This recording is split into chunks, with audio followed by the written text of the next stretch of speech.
The Book of Genesis, Chapter 11. The whole earth was of one language and of one speech.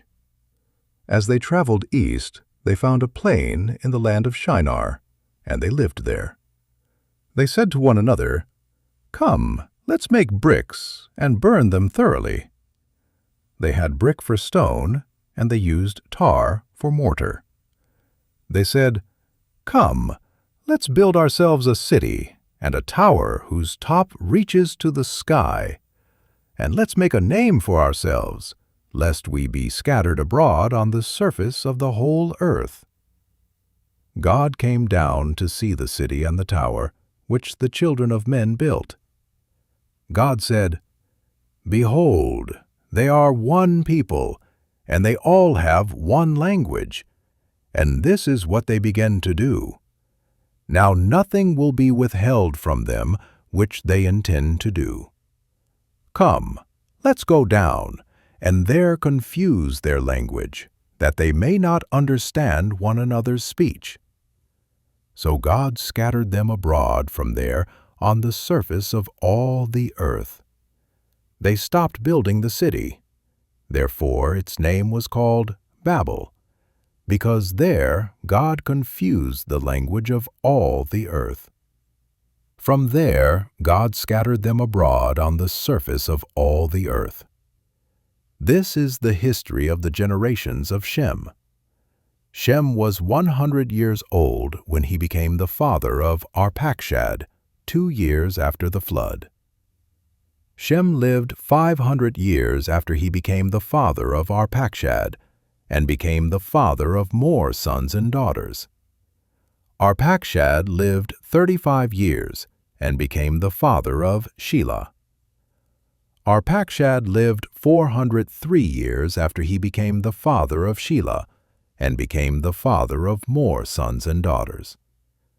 Shelah lived 30 years, and became the father of Eber. Shelah lived 403 years after he became the father of Eber, and became the father of more sons and daughters.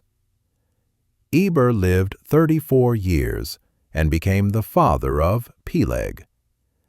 Eber lived 430 years after he became the father of Peleg, and became the father of more sons and daughters. Peleg lived 30 years, and became the father of Reu. Peleg lived 209 years after he became the father of Reu, and became the father of more sons and daughters. Reu lived 32 years, and became the father of Serug. Reu lived 207 years after he became the father of Serug, and became the father of more sons and daughters. Serug lived 30 years, and became the father of Nahor. Serug lived 200 years after he became the father of Nahor, and became the father of more sons and daughters. Nahor lived 29 years, and became the father of Terah. Nahor lived 119 years after he became the father of Terah, and became the father of more sons and daughters. Terah lived 70 years, and became the father of Abram, Nahor, and Haran. Now this is the history of the generations of Terah. Terah became the father of Abram, Nahor, and Haran.